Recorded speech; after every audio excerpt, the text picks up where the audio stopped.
வணக்கம் நண்பர்களே. மறைந்து கிடக்கும் வரலாற்று உண்மைகளை உங்களிடம் கொண்டு சேர்க்கும் மறைக்கப்பட்ட வரலாறு சேனலுக்கு உங்களை அன்புடன் வரவேற்கிறேன்.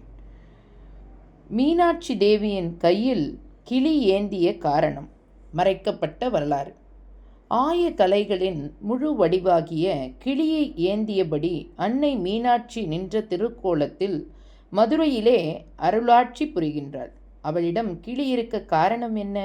பக்தன் தன் கோரிக்கையை அம்மையிடம் சொல்லுகிறான். அதை கவனமாக கேட்கும் கிளி அவளிடம் அதை திரும்ப திரும்ப சொல்லி நினைவூட்டுகிறது. இதனால் நமது கோரிக்கை விரைவில் நிறைவேறுகிறது.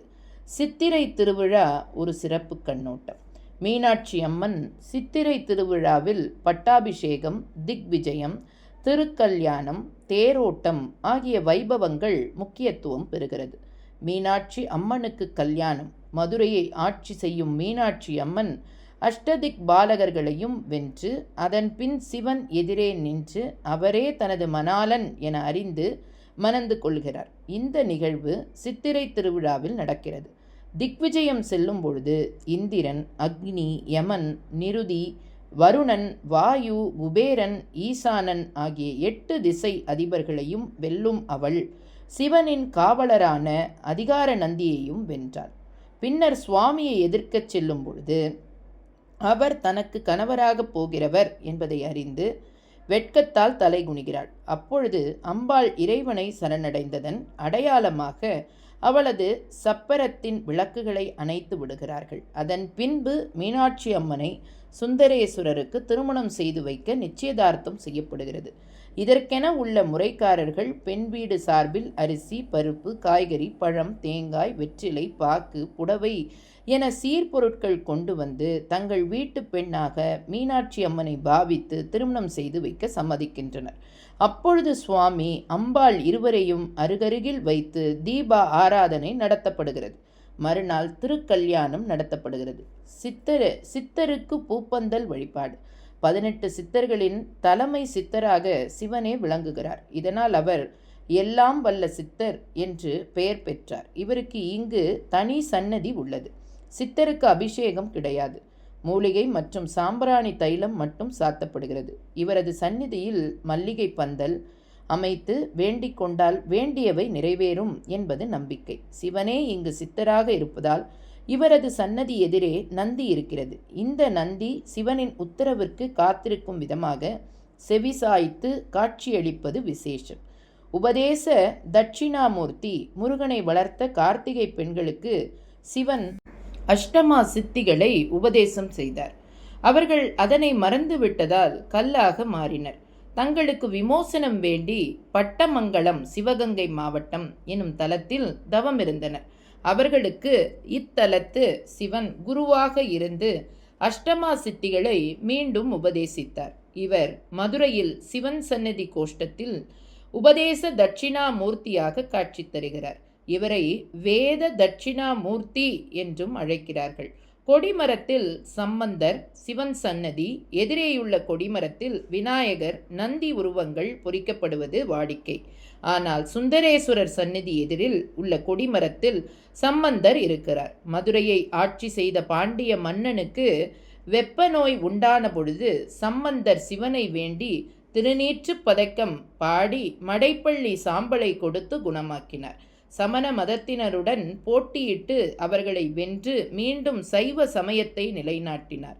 இவ்வாறு மதுரையில் சிவ வழிபாடு தழைப்பதற்கு காரணமாக இருந்தவர் சம்பந்தர்.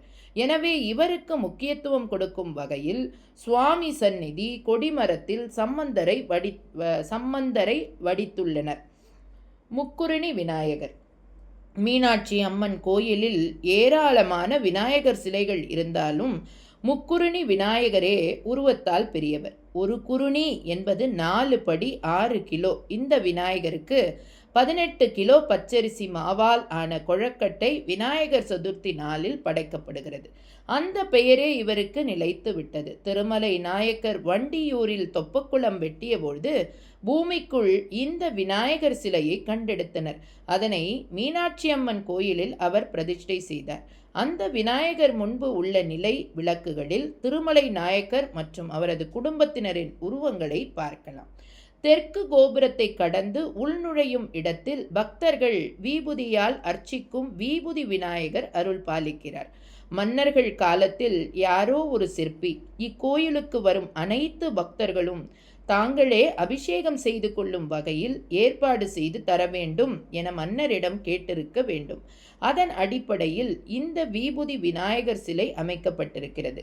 பக்தர்கள் தாங்கள் கொண்டு வரும் வீபுதியை அபிஷேகம் செய்கிறார்கள். இவருக்கு அபிஷேகம் செய்தால் செல்வம் சேரும் என்பது நம்பிக்கை. வீபுதி என்றால் மேலான செல்வம் என்பது பொருள். இவரை வணங்கினால் வாழும் காலத்தில் பெரும் பொருளும் வாழ்க்கைக்கு பிறகு மோட்சம் எனும் பிறவா நிலை செல்வமும் கிடைக்கும் என்பது நம்பிக்கை. இரட்டை விநாயகர் மீனாட்சி அம்மன் சந்நிதிக்கு இடதுபுறத்திலும் பிரகாரத்திலும் இரட்டை விநாயகர் சந்நிதி இருக்கிறது. இதன் தாத்பரியம் மிகவும் அற்புதமானது. உலகில் ஆதி மூலமாக விநாயகரை கருதுகிறோம். விநாயகரை வணங்கிய பிறகே பிற தெய்வங்களை வணங்குவது மரபாக இருக்கிறது. இந்த மரபை விநாயகரும் பின்பற்ற வேண்டும் என்பதன் அடிப்படையில் விநாயகர் கூட எந்த பூஜையை தொடங்குவதாக இருந்தாலும் தன்னைத்தானே வணங்கி தொடங்க வேண்டும் என்பதன் அடிப்படையில் இந்த சந்நிதி அமைக்கப்பட்டுள்ளது. வீபுதி விநாயகர் தெற்கு கோபுரத்தை கடந்து உள்நுழையும் இடத்தில் பக்தர்கள் வீபுதியால் அர்ச்சிக்கும் வீபுதி விநாயகர் அருள் பாலிக்கிறார். மன்னர்கள் காலத்தில் யாரோ ஒரு சிற்பி இக்கோயிலுக்கு வரும் அனைத்து பக்தர்களும் தாங்களே அபிஷேகம் செய்து கொள்ளும் வகையில் ஏற்பாடு செய்து தர வேண்டும் என மன்னரிடம் கேட்டிருக்க வேண்டும். அதன் அடிப்படையில் இந்த வீபுதி விநாயகர் சிலை அமைக்கப்பட்டிருக்கிறது. பக்தர்கள் தாங்கள் கொண்டு வரும் வீபுதியை அபிஷேகம் செய்கிறார்கள். இவருக்கு அபிஷேகம் செய்தால் செல்வம் சேரும் என்பது நம்பிக்கை. வீபுதி என்றால் மேலான செல்வம் என்பது பொருள். இவரை வணங்கினால் வாழும் காலத்தில் பெரும் பொருளும் வாழ்க்கைக்கு பிறகு மோட்சம் எனும் பிறவா நிலை செல்வமும் கிடைக்கும் என்பது நம்பிக்கை. 48 ஆண்டாக மூடப்பட்ட கருவறை. மீனாட்சி அம்மன் கோயிலில் சொக்கநாதர் கருவறை 48 ஆண்டுகளாக மூடப்பட்டு கிடந்தது. 1330ஆம் ஆண்டு அந்நியர் படையெடுப்பின் பொழுது மீனாட்சி அம்மன் திருவுருவத்தையும் சுந்தரேஸ்வரரையும் உடைத்து நொறுக்க முயற்சி நடந்தது. கோயில் ஸ்தானகர்கள் கருவறையில் இருந்த சிவலிங்கத்தை மூடி அதன் மேல் கிளி கூண்டு ஒன்றை அமைத்து மணலை பரப்பிவிட்டனர். கருவறை வாசலை கற்சுவர் கொண்டு மூடிவிட்டனர். கருவறைக்கு முன்பு உள்ள அர்த்த மண்டபத்தில் வேறொரு சிவலிங்கத்தை அமைத்தனர். அந்நியர்கள் அந்த சிலைதான் சுந்தரேஸ்வரர் என நினைத்து அதை சிதைக்க முற்பட்டனர். சிதைக்கப்பட்ட அந்த சிவலிங்கமும் தற்போது சுவாமி சந்நிதியை ஒட்டி உள்ளது.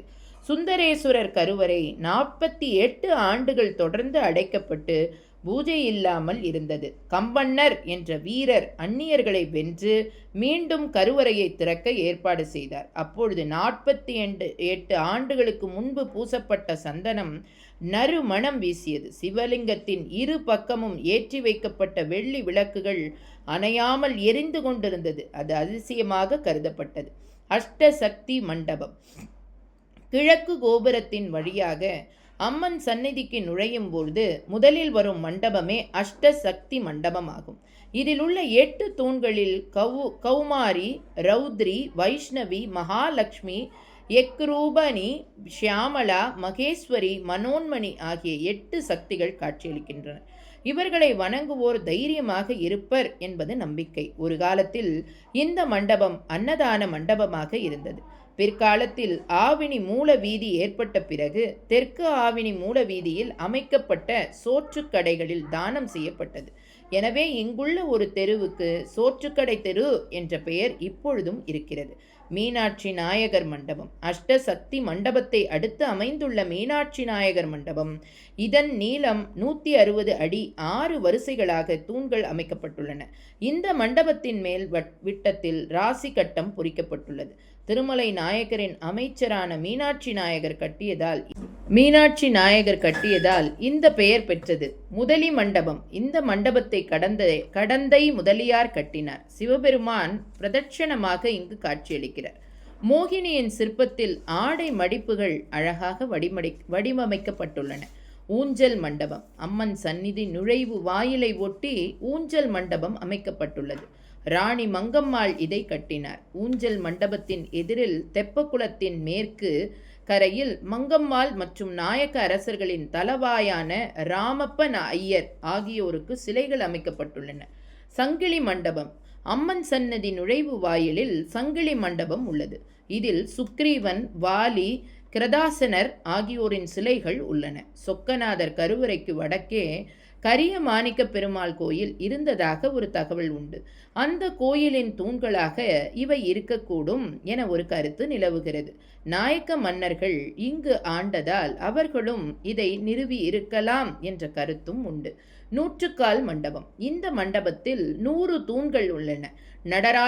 நடராஜ பெருமான் இங்கு நடனம் ஆடுகிறார். தற்போது இந்த மண்டபம் தியான மண்டபமாக உள்ளது. சுவாமி சந்நிதிக்கு வெளியே கொடிமரத்தின் அருகே அமைந்துள்ளது. 1526இல் சின்னப்ப நாயக்கர் இதை கட்டினார். புது மண்டபம். கிழக்கு கோபுரத்தின் எதிரே உள்ள மண்டபத்தை புது மண்டபம் என்பர். இதன் உண்மை பெயர் வசந்த மண்டபம். கோடை காலத்தில் இந்த மண்டபத்தின் இரு பக்கமும் உள்ள பள்ளங்களில் தண்ணீரை நிரப்புவர். அப்பொழுது மண்டபத்திற்கு உள்ளே அமர்ந்திருப்பவர்களுக்கு குளிர்ச்சியான காற்று கிடைக்கும். அநேகமாக இந்த மண்டபம்தான் மீனாட்சி அம்மன் கோயிலில் கடைசியாக கட்டப்பட்டிருக்க வேண்டும். அதனால் புது மண்டபம் என்ற பெயர் உருவாகியிருக்கலாம் என்ற கருத்து இருக்கிறது. 133 அடி நீளமும் 105 அடி அகலமும் கொண்ட இந்த மண்டபம் 25 அடி உயரமுள்ள 500 தூண்களுடன் கட்டப்பட்டது. திருவிழா காலங்களில் இந்த மண்டபத்தில்தான் சுவாமி எழுந்தருளி இருக்கிறார். ராவண அனுக்கிரக மூர்த்தி, திரிபுராந்தகர், காளி, கல்யாண சுந்தரேஸ்வரர், பிரம்மன், இந்திரன், அர்த்தநாரீஸ்வரர், ஊர்த்தவ வாண்டவர், சங்கர நாராயணர், அதிகார நந்தி, கருங்குருவிக்கு உபதேசித்த லீலை, யானைக்கு கரும்பு கொடுத்தது, பன்றி குட்டிகளுக்கு பால் கொடுத்தது, புலியை மான் குட்டிகளுக்கு பால் கொடுக்கச் செய்த லீலை, வியாகரபாதர், பதஞ்சலி, வாயிற்காவலர்கள், தடாதகை பிராட்டி, சுந்தரேஸ்வரர், சந்திரன், சூரியன், ஏகபாத மூர்த்தி, கஜ சம்ஹார மூர்த்தி, குதிரை வீரர்கள், யாழிகள், மனைவியருடன் திருமலை நாயக்கர் மற்றும் 9 நாயக்க மன்னர்களின் சிலைகள் அமைக்கப்பட்டுள்ளன. கம்பத்தடி மண்டபம். சுவாமி சந்நிதியின் 2ஆம் பிரகாரத்தில் உள்ள இந்த மண்டபத்தில் கைலாசரேஸ்வர், சந்தரேஸ்வரர், இடபாந்தகர், லிங்கோத்பவர், சாமதகனர், நடராஜர், சுகாசனர், காலசம்ஹாரர், மார்க்கண்டேயர், சோமசுந்தரர், கல்யாண சுந்தரர், திரிபுராந்தகர், சங்கர நாராயணர், அர்த்தநாரீஸ்வரர், இடபாருடர், ஏகபாதமூர்த்தி, சக்கரதாரர், சலநீதரானகர், தட்சிணாமூர்த்தி, கஜசம்ஹார், சண்டே, சானுக்கிரர், சோமசுந்தரர், கிராதரசுனர், உருத்திரர், பிச்சாடனர் ஆகியோருக்கு சிலைகள் உள்ளன. 1000 கால் மண்டபம். மீனாட்சி அம்மன் கோயிலில் 1000 கால் மண்டபம் மிகவும் சிறப்பு பெற்றது. தமிழகத்தில் திருவண்ணாமலை, சிதம்பரம், திருவாரூர், திருவானைக்காவல், ஸ்ரீரங்கம், திருநெல்வேலி ஆகிய கோயில்களுடன் மதுரை மீனாட்சி அம்மன் கோயிலும் 1000 கால் மண்டபமும் பெயர் பெற்று சிறப்புடையது. நாயக்க மன்னர்களின் தலவாயாக இருந்த அரியநாத முதலியார் இந்த மண்டபத்தை அமைத்தார். தொன்மையான பொருட்களின் களஞ்சியமாக இந்த கலைக்கூடம் இருக்கிறது. கண்ணப்பர், அரிச்சந்திரன், குறவன், குரத்தி உருவச்சிலைகள், இசைத்தூண்கள், அன்னத்தின் மீது அமர்ந்த ரதி ஆகிய சிலைகள் குறிப்பிடத்தக்கது. புது மண்டப சுருக்குப்பை ரகசியம். நீ தர்மத்தை காப்பாயானால் தர்மம் உன்னை காக்கும் என்பர். தொழில் மீது பக்தியுடையவன் தன் தொழில் தர்மத்தையும் பழமையையும் காப்பதில் அக்கறை உடையவனாக இருக்க வேண்டும். இதை நிரூபிக்கும் வகையில் புது மண்டபத்தில் தையல் கலைஞர்கள் ஒரு வழக்கத்தை பின்பற்றுகிறார்கள். அவர்கள் கிராமத்து பெண்மணிகளின் மணி பர்சான சுருக்கு பையை தைக்கும் பொழுது பையனுள் சில்லறை காசு வைத்த பிறகுதான் தைக்க ஆரம்பிப்பார்கள். தங்களிடம் அவசரத்திற்கு சில்லறை இல்லாவிட்டாலும் யாரிடமாவது வாங்கி வைத்து பிறகுதான் தைப்பார்கள். இப்படி ஒரு வித்தியாசமான தொழில் தர்மம் இப்பொழுதும் சில கடைகளில் மணிப்பர்ஸ் வாங்குபவர்களுக்கு காசுகளை உள்ளே வைத்து கொடுப்பதும் வழக்கமாக இருக்கிறது. பொற்றாமரை குளம். கோயிலுக்குள் அமைந்துள்ள பொற்றாமரை குளத்தில் ஒரு காலத்தில் தங்க தாமரைகள் பூத்ததாகவும் இதை கொண்டு இந்திரன் சுந்தரேஸ்வரரை பூஜித்ததாகவும் சொல்வர். இதன் அகலம் 165 அடி நீளமும் 240 அடி பரப்பளவு, 1 ஏக்கர். மீனாட்சி அம்மன் கோயிலில் கட்டுவதற்கு முன்பே இந்த குளம் அமைந்துவிட்டது. சுந்தரேஸ்வரருக்கு கருவறை கட்டிய பாண்டியனின் உருவம் இந்த குளத்தின் வடகரையில் உள்ள தூணில் பொறிக்கப்பட்டுள்ளது. எனவே இந்த படித்துறை பாண்டியன் படித்துறை எனப்படுகிறது. இந்த குளத்தில் தவளையும் மீனும் இருப்பது இல்லை. குளத்தின் தென்கிழக்கு மூலையில் இருந்து சுவாமி மற்றும் அம்மன் சன்னதிகளின் தங்க கோபுரங்களை வழிபடலாம். மாத பெயரில் வீதிகள். மீனாட்சி அம்மன் கோயிலுக்கு பிற கோயில்களில் இல்லாத ஒரு விசேஷம் உண்டு. அதாவது தமிழ் மாதங்களில் நடக்கும் விழாவின் பொழுது சுவாமி அம்பாள் எந்த வீதிகளில் எழுந்தருளுகிறாரோ அந்த வீதி அம்மாதத்தின் பெயரிலேயே அழைக்கப்படுகிறது. ஆடி, சித்திரை, ஆவணி, மாசி வீதி என கோயிலை சுற்றி 4 வீதிகள் இருக்கிறது. இதில் ஆவணி வீதி மட்டும் மூல நட்சத்திரத்துடன் இணைந்து ஆவணி மூல வீதி என அழைக்கப்படுகிறது.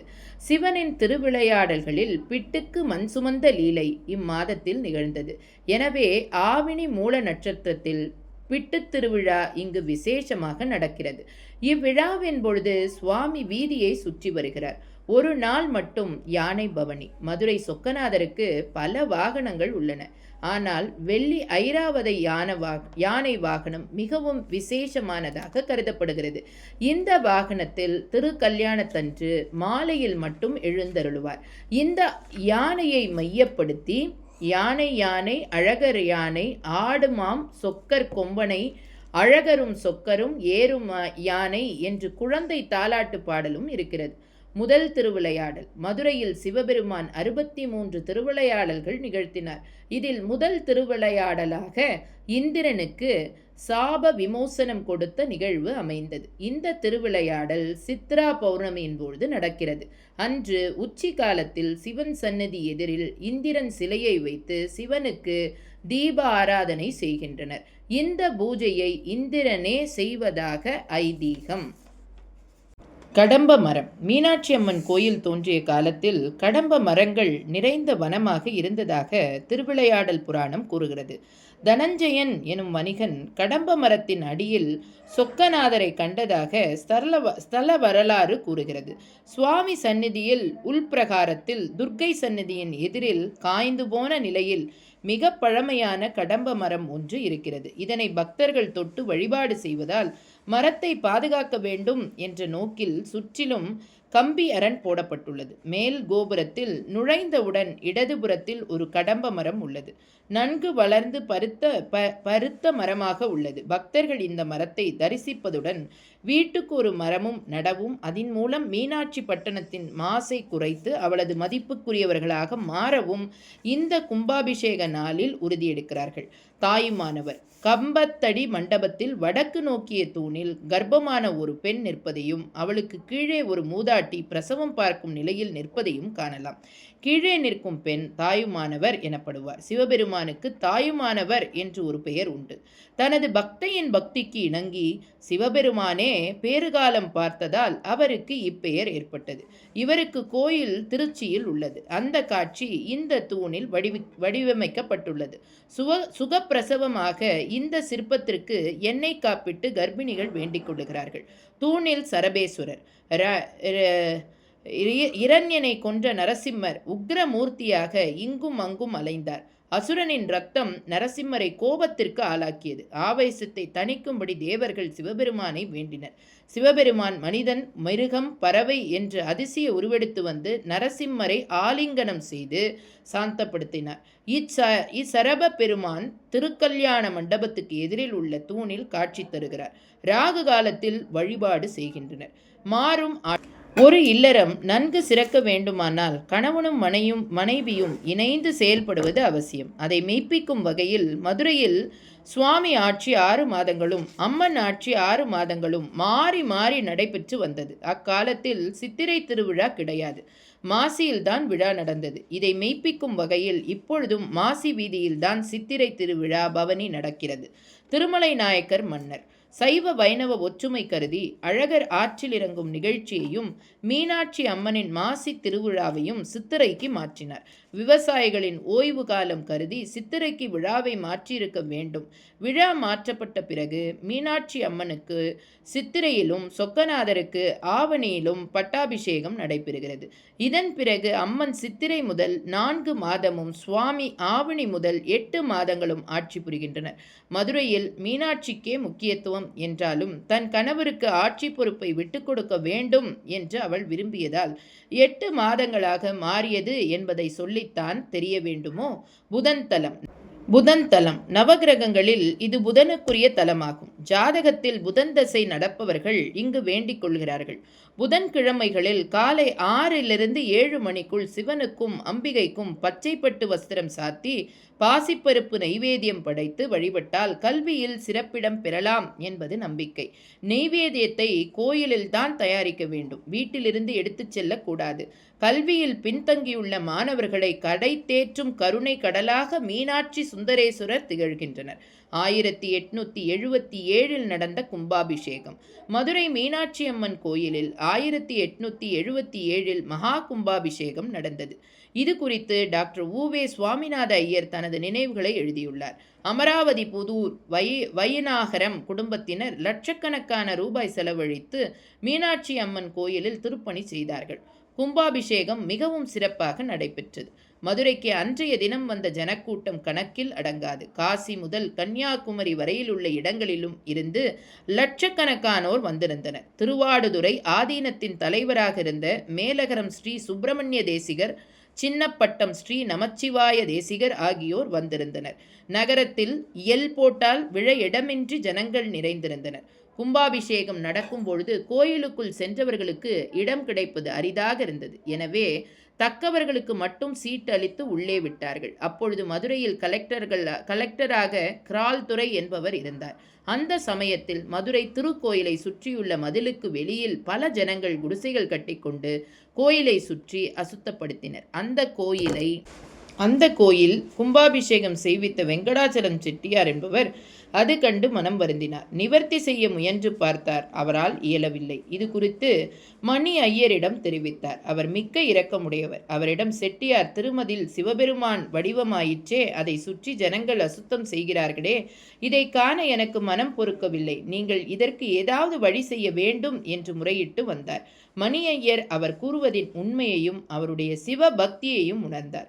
உடனே கிரால்துறையினிடம் உதவியை பெற்று மதில் புறத்தே இருந்தவர்களுக்கு வேறு இடங்கள் வாங்கி தந்ததும், வீடு கட்ட பணம் உதவியதும், நிலத்திற்கு விலை தந்ததும் அவர்களை திருப்தி செய்வித்தார். பின்னர் வசதியான இடங்களில் அவர்களை குடியேற்றி பாதுகாத்தார். பின்னர் திருமதிலை சுற்றி நந்தவனம் அமைத்து இரும்பு வேலி போடச் செய்தார். கக்கோலம் பூகோளம். மீனாட்சி கோயிலின் பழைய திருமண மண்டபத்தில் கக்கோலம் பூகோளம் என்று 2 ஓவியங்கள் வரையப்பட்டுள்ளன. இந்த ஓவியங்களை பார்த்தால் நீங்கள் மிகவும் அதிசயப்படுவீர்கள். உங்கள் ஊரில் பாலாறு ஓடுகிறதா, தேனாறு ஓடுகிறதா என்று மேடைகளில் பேசி கேட்டிருப்பீர்கள். ஆனால் இந்த ஓவியங்களில் பார்க்கடல், தயிர்கடல், நெய்க்கடல், தேன்கடல், சுத்த நீர்க்கடல் ஆகியவற்றையெல்லாம் பார்க்கலாம். கக்கோலம். சூரிய மண்டலம் 9000 யோசனை. ஒரு யோசனை என்பது 24 கிலோமீட்டர் பரப்பளவு கொண்டதாக இருந்தது. அதை சுற்றி 2700 யோசனை பரப்பு கொண்ட வலயம் இருந்தது. நாம் வாழும் பூமி 50 கோடி யோசனை விஸ்தீரணம் உடையதாக இருந்தது. இந்த பூமியின் மத்தியில் ஜம்புத்வீபம் தீபம் என்ற தீவு இருந்தது. அந்த தீவில் மேருமலை அமைந்திருந்தது. மேருமலைக்கு கிழக்கே இந்திரப்பட்டினமும், தெற்கில் யமப்பட்டினமும், மேற்கில் வருணப்பட்டினமும் இருந்தன. இந்த பட்டினங்களில் உலகத்தை பாதுகாப்பதற்காக தேவர்கள் வசிப்பார்கள். இந்த மண்டலங்களில் என்னென்ன தீவுகள், வீதிகள் இருந்தன என்பது குறித்த விபரம் கக்கோல ஓவியத்தில் இருக்கிறது. அக்கால தேவர் உலகை இந்த ஓவியத்தை பார்த்து தெரிந்து கொள்ளலாம்.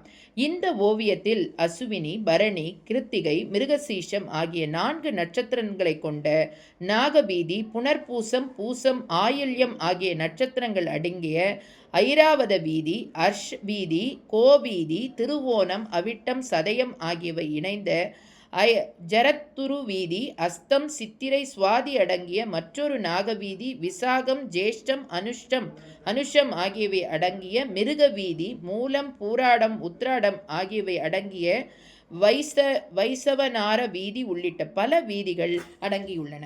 பூலோகம், பூகோளம். இந்த பிரபஞ்சத்தில் சத்வேதீபம் எனும் கிரகம் உள்ளது. அந்த கிரகத்தில் பார்க்கடல் இருக்கிறது. பூமியில் உப்பு நீர் கடல் இருப்பது போல மற்ற கிரகங்களில் பல வகைப்பட்ட சமுத்திரங்கள் இருப்பதாக வேத இலக்கியங்களில் இருந்து தெரிய வருகிறது. பார்க்கடல், எண்ணெய் கடல், மதுக்கடல், நெய்க்கடல், தயிர்கடல், தேன்கடல் ஆகியவை இதில் அடங்கும். இந்த கடலுக்குள் கசேரு, இந்திரத்தீவு, தாமிரபரணித்தீவு, கமஸ்திமம், நாகத்தீவு, சௌமியத்தீவு, காந்தர்வத்தீவு, பாரதீவு இருந்தன. இவை பற்றிய விஷயங்களை இந்த ஓவியத்தில் பார்க்கலாம். நன்றிகள் பல.